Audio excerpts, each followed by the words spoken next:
Bienvenido, doctor Hernández, ¿cómo le va? Buen día. Tanto tiempo, Miguel. De veras, Parece mentira que nos acordábamos del cuando usted justamente lo menciona acá, lo entrevistábamos para el antiguo Canal 2 en Café de Por Medio. Con Alejandro Olmos, ¿se acuerda? Con Alejandro Olmos, sí. Y tengo dos. Acabo de hablar con el experto más importante que hay hoy en el tema de la deuda y seguimos totalmente mal. Seguimos mal. Usted no me trae para eso, pero quiere que le tire los datos. Sí, a los doctores yo le dije, venga, vamos a conversar. Es tanto lo que hace que es importante conversar. Nos ha apabullado además con todos los elementos que ya ha aportado a nuestra mesa. No, sin duda. Para que lo vean, es aburridísimos los libros, pero estos datos son jugosos. A ver. Me lo acaba de pasar Héctor Giuliano. Yo le dije a Héctor Giuliano, que es el experto más importante que hay hoy en el tema de la deuda externa. Mirá, Miguel Ángel Andrín me entrevistaba siempre por la deuda externa y yo no seguí con ese tema, me va a preguntar. Bueno, los Kirchner tomaron el país con 178.000 millones de deuda y lo dejan con 260.000. Acá no. De 178 a 260. Pero además, todos estos datos, Giuliano es un amigo extremadamente meticuloso, y yo le empecé a hacer preguntas y enseguida quiso hacer distinción. Mirá, yo le voy porque Miguel me va a salir con esto. Yo quiero los datos. Pero además no se sabe. Siempre hay un manto acá de incertidumbre. Y la salida del próximo gobierno es salir a pedir deuda, pero nadie investiga. Salir a tomar deuda, mejor dicho. Claro, sí. Es decir, es un sistema usurario del cual nadie toca. ¿Se conocen esos acreedores? Los acreedores desde hace mucho tiempo están difuminados y en parte hay deuda interna nacional y aparte están los famosos holdouts y todo eso, ¿no? Ahora, la orientación, si es como se anticipa lo que ha trascendido, que prácticamente la cajita está vacía, la caja está vacía, ¿queda otra alternativa que no sea pedir deuda, doctor? Pregunto, ¿no? A mí me parece que a nosotros nos llevan siempre por las opciones automáticas, sí o no, etcétera. Seguramente habrá que pedir, posiblemente haya que pedir, pero hay que hacer toda una política de investigar todo, de no confiar en el dogma de que va a venir el dinero. Allá por los años 30 o 40, Scalabrini Ortiz descubrió estos mecanismos y dijo que el capital extranjero en realidad a Argentina no viene. Es decir, siempre son movimientos contables. Habrá que ver qué dinero viene o qué dinero resulta de préstamo en el país. Por ejemplo, los ferrocarriles que hicieron los ingleses no trajeron un peso, gastaron algo en coimas. Eso lo dice Scalabrini. Y nunca viene un barco cargado de millones de dólares. Son transferencias. Ahora, ¿transferencias de dónde a dónde? Por ejemplo, hay bancos que dicen, bueno, invirtió el banco tal, son capitales de tal lado. Y a lo mejor vienen y piden un préstamo al Banco Nación. Es decir, el dinero, la Argentina produce, y hay mucho dinero de los argentinos afuera. Entonces hay que investigar lo que pasó desde el gobierno militar en adelante, por un lado. Por otro lado, hacer venir los capitales argentinos que se fueron. Y por otro lado, hacer contratos serios. Porque con el pretexto de que no hay plata, tiene que venir de afuera. El dogma de que si no hay plata tiene que venir de afuera es falso, hay que investigar bien esto. Ahora, se ha dicho, inclusive lo han dicho en las campañas políticas, que la Argentina por mala praxis en lo que hace a conseguir recursos, cuando conseguía le cobraban, o por los malos antecedentes de mal pagado, carísimo. Le cobraban carísimo. Y nos comparaban con países vecinos que estaban obteniendo, inclusive Bolivia. Sí, es un problema de tasa, ¿no? préstamos a muchas mejores condiciones. Pero la tasa está relacionada también con la seguridad del país. Aquel país que no tiene mucha seguridad, básicamente jurídica, tiene tasas muy altas. Y además, muchas veces hay préstamos internacionales muy baratos que no se toman. Bueno, claro. Ahora, ¿y cómo se revierte esta Sin soluciones simplistas y con decencia, porque en todos estos asuntos seguro que hay unos poderosísimos negocios. Si eso lo decía, una vez me vino Abelardo Ramos acá y decía que él no se explicaba algún banco enorme que había y nunca había nadie. Cuando hay un negocio acá en San Nicolás, cuando yo era chico, un negocio que no se movía, no pasaba nadie, esto es que se levantan quinela, algo raro esconde, ¿no? Y averiguó Abelardo Ramos en su época, hace muchísimo tiempo, que vivía ese banco de hacer los pagos de la deuda externa.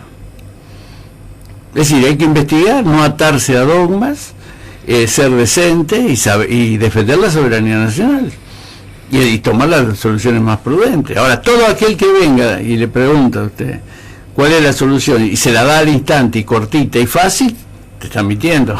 Yo recuerdo a don Alejandro Olmos, y la primera vez que se lo entrevistó acá en San Nicolás, en Café de Por Medio, que él marcaba el comienzo de toda esta debacle a partir de Rivadavia.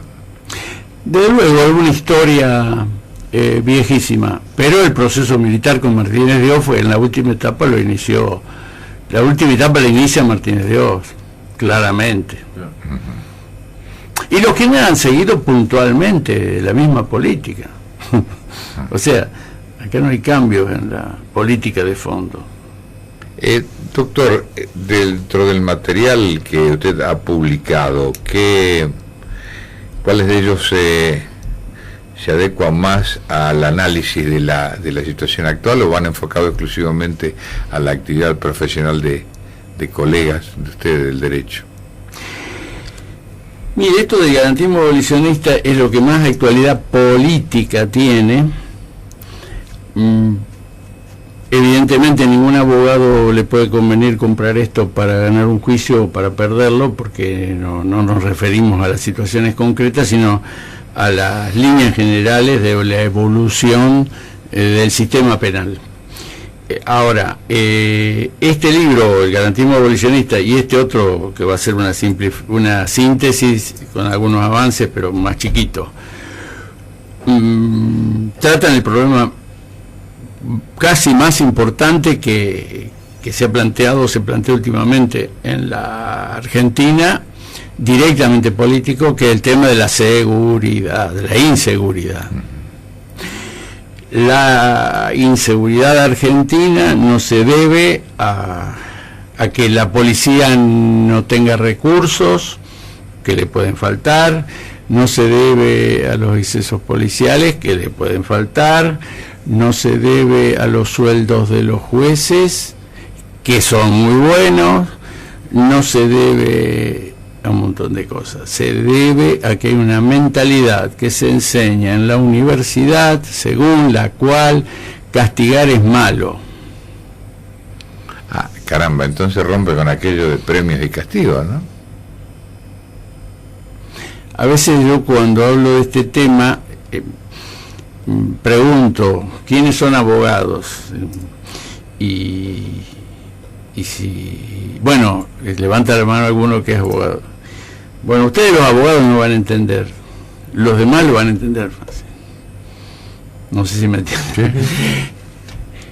Al chico que entra en la facultad de Derecho y pasa un tiempito, se le mete en la cabeza que el Estado es malo, que la policía es mala y que no hay que castigar. Entonces, este discurso mío lo admiten los 29% de los argentinos y tengo que hacer 1000 aclaraciones con los abogados, con los nuevos. Porque cambia el paradigma. Claro. Claro, porque vos entras a la facultad y ya no, esto es lo que se defiende, pero flaco, Esto es contra el sentido común. Claro, y esto ataca el garantismo, el llamado garantismo, que no admito decirle garantismo, por eso le hablo de garantismo abolicionista, porque sobre pretexto de las garantías demuelen el derecho penal. El garantismo dice expresamente que ellos están contra el sentido común. ¿Y esta corriente tiene viso de triunfar, doctor? ¿La corriente abolicionista? Y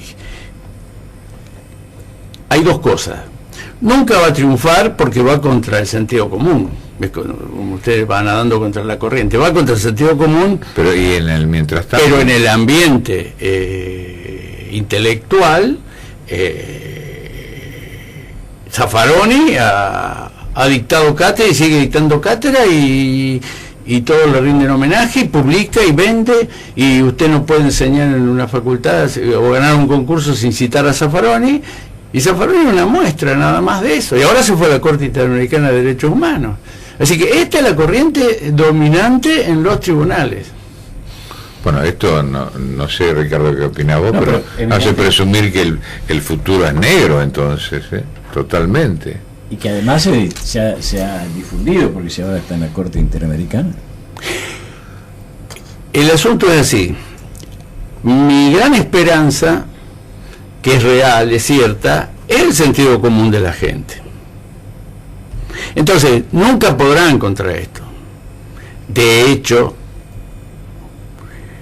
¿por qué levantó puntos Massa en la opinión general?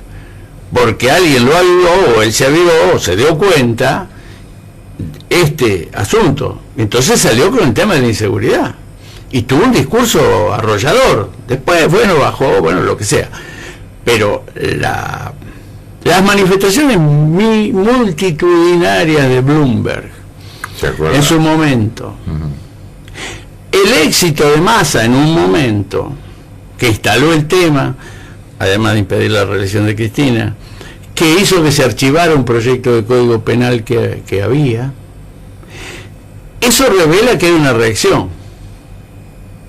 Además influye en esto muchísimo el poder político, porque los jueces leen los libros que leyeron en la universidad, pero también ojean cómo viene la mano en el orden político. Si no es cuestión de que llueve lo agarre sin paraguas.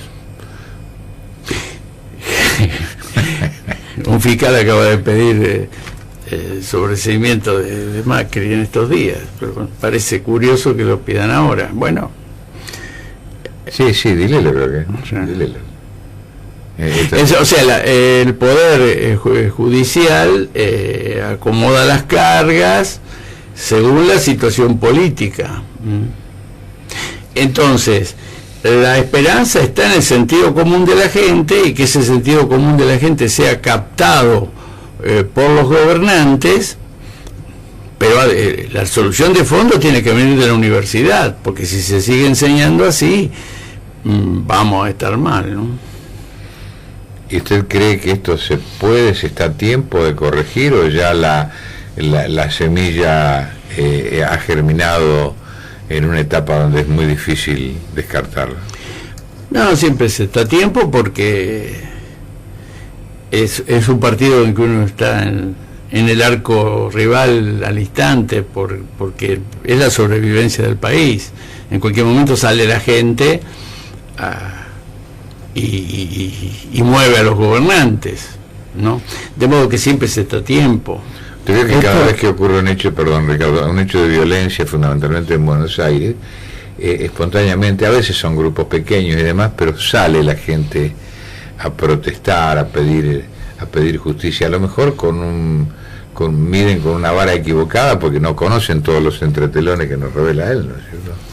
Mi pregunta iba a esto, porque se ha estado hablando, ¿esto hace a la cantidad de universidades o a la calidad de universidades? No,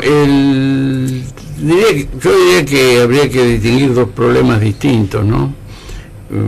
Eso de la divulgación de universidades sin que haya universidades Claro, nos vamos a lo cuantitativo y no a lo cualitativo. Claro, pero bueno, yo diría que es un problema distinto. Es decir, en San Nicolás no puede haber una universidad. Usted para tener una universidad tiene que tener una densidad de profesores, de tradición, de bibliotecas, de aparatos, no niego que no pueda haber alguna facultad, no niego que no deba haber alguna, perfecto, pero puede ser una universidad de San Nicolás. Hay una cosa impracticable eso.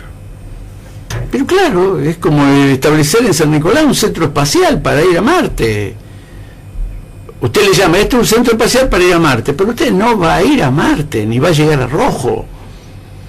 Porque si yo quiero un libro en San Nicolás, voy a Rosario y no lo encuentro, tengo que ir a Buenos Aires. Entonces, si no hay libro, no puede haber universidad. Pero yo me estoy escapando del tema que me planteó Ricardo un poco. Pero quiero poner en claro esto. En la Argentina, al universitario no se le paga.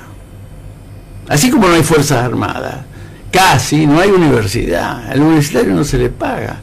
Mis amigos universitarios de Uruguay, Chile y Brasil nunca pudieron entender cómo pueda funcionar esto, porque ellos viven de la docencia.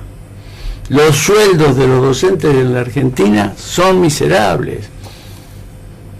Entonces va a multiplicar universidades, va a meter, bueno, claro.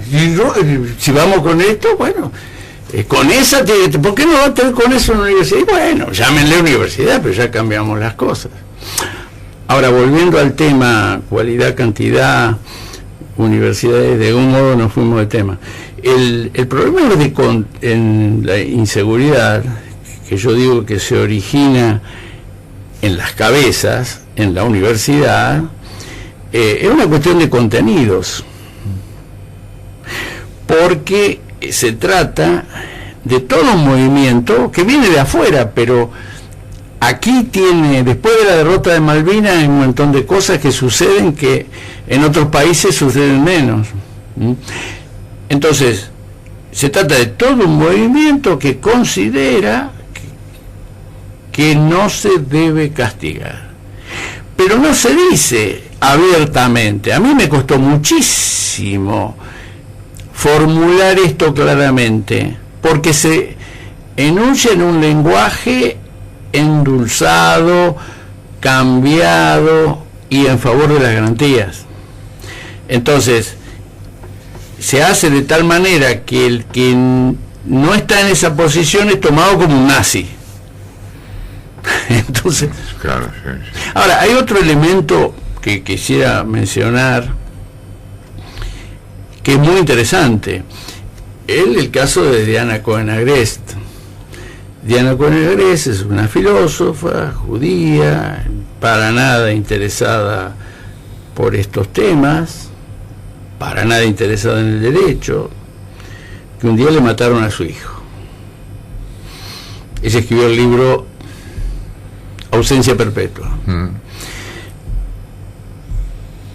Un día le mataron a su hijo y empezó a averiguar, bueno, ¿qué va a hacer? ¿Lo van a condenar? Supongo que condenarán a los delincuentes. Ahí se dio cuenta. Ahí se dio cuenta cómo funciona la justicia. Y ahí leyó un libro anterior mío y me citó, y ahí empezó a moverse, y ahí empezó a escribir, y escribe en La Nación, en Clarín, en Perfil, en todos lados, y se hizo el movimiento Usina de Justicia. A mí me invitaron a hablar en Buenos Aires, reaccionando, porque ella se dio cuenta lo que es el abolicionismo penal. ¿Y qué grado de penetración tiene todo esto en la actualidad, en la conformación de personas importantes dentro de la justicia, doctor? La gente en la justicia, que está formada con el viejo sentido común, trata de mantener sus posiciones adecuándose, y la gente nueva sale con esta mala formación.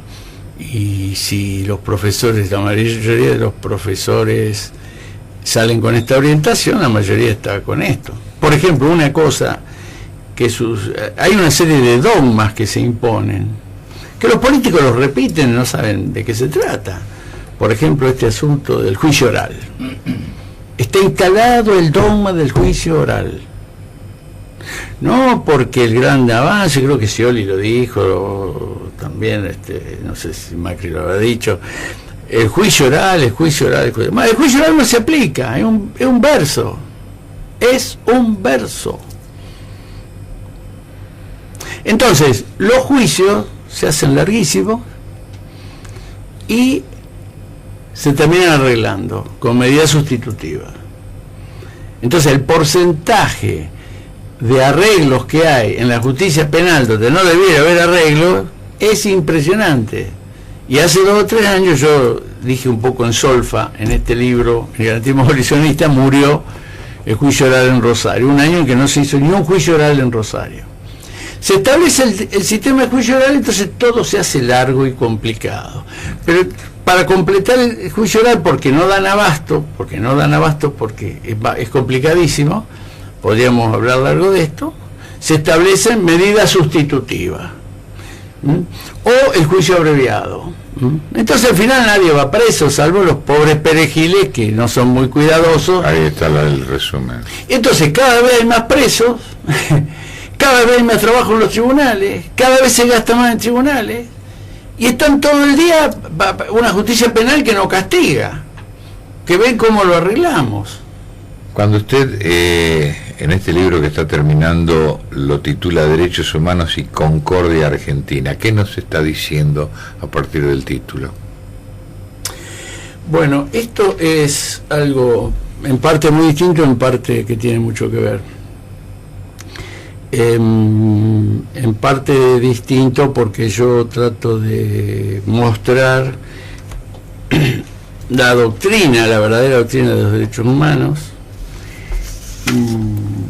Hago una denuncia de la politización o politiquerización de los derechos humanos y hago una propuesta de terminarla de una vez con todos estos juicios que ya llevan años y años y concretamente contra los militares. Entonces es otro tema. ¿Pero qué tiene que ver? Bueno, es que en los libros anteriores yo digo que el abolicionismo penal generalizado tiene dos excepciones fundamentales. Los militares y la fuerza de seguridad, aunque no hubieran entrado en la lesa humanidad, y un odio al militar y al policía, y los chiquitos no nacidos.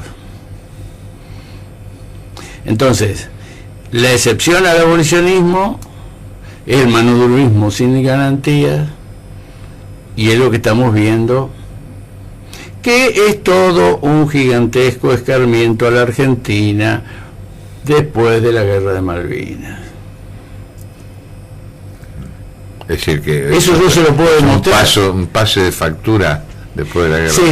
Sí, porque acá se da todo peor. Yo estuve en un congreso el año pasado donde yo hablé y hablaban chilenos, colombianos. En todo el mundo los Estados Unidos no quiere que haya ejércitos nacionales. Hace rato que no quiere que haya ejércitos nacionales. Una vez vencidas las guerrillas no le interesa más la cosa. Y ataca fuertemente a los ejércitos nacionales, porque no quiere Estado soberano.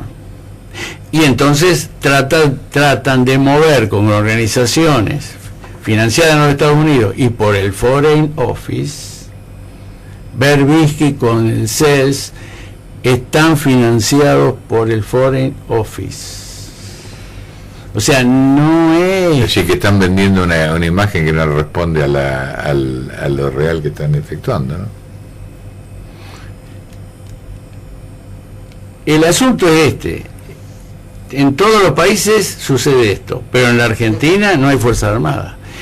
Un medio para la destrucción es hacer los juicios y seguir con los juicios, extender los juicios, hacer el juicio en Pergamino, hacerlo en San Nicolás, hacerlo en Varadero.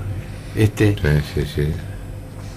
No, quería recordar que estamos hablando con el doctor Héctor Hernández, abogado y doctor, fue profesor universitario en Buenos Aires y Rosario e investigador del CONICET, el está acompañándonos en nuestro estudio. Doctor, mire, ya nos hemos consumido prácticamente el tiempo. Quería ya, quizá esto parezca un poco una pregunta personal, pero esta postura que usted viene defendiendo desde hace tantos años, ¿le ha traído problemas? ¿Se ha sentido en algún momento hostigado por gente que opina distinto, por su postura tan no, es tan clara, es tan clara que hay una marginación, evidentemente, pero es tan clara que no suscita mayores intentos de nada, y además soy muy poco peligroso. Pero es decir, una persona amenazar o atacar a una persona que está marginada no tiene mucho negocio. Desde luego que estoy junado. Claro. Y pero esta posición yo no lo hago por progresar en la vida, lo hago por la Argentina. Y es su convicción. Pero tiene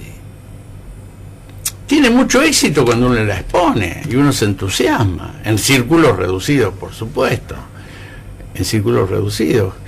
Y uno no sabe la extensión que pueden tener los libros, ¿no? Porque uno es un misil que se tira al aire.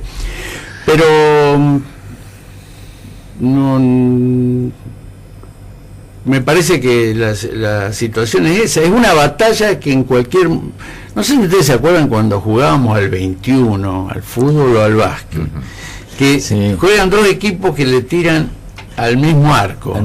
Entonces viene un tipo, hace una gambeta, gambeteó a 5, pero en la última jugada al lado del arquero, el del equipo contrario la tocó y hace el gol el otro.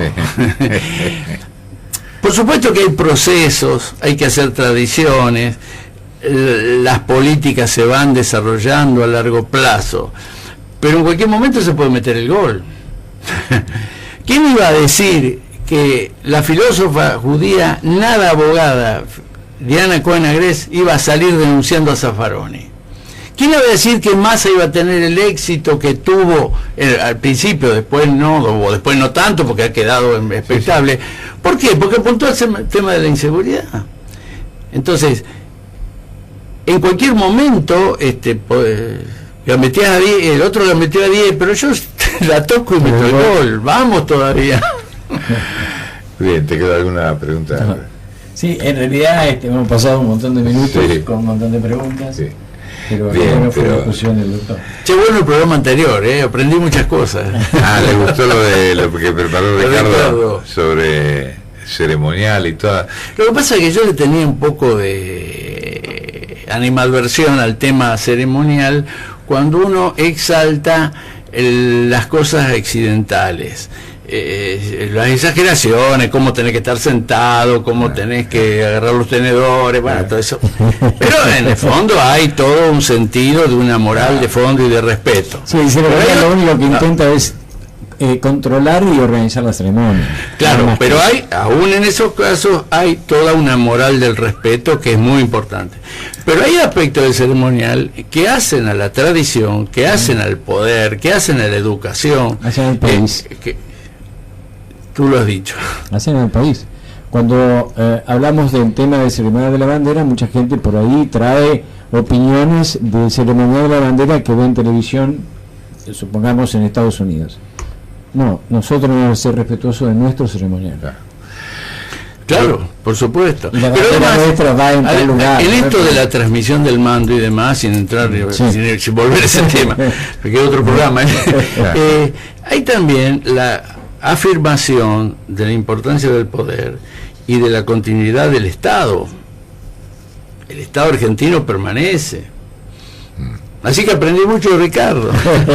Muchas gracias. Héctor Hernández, ha sido un gusto recibirlo. Gracias por haber venido. Gracias a ustedes, gracias.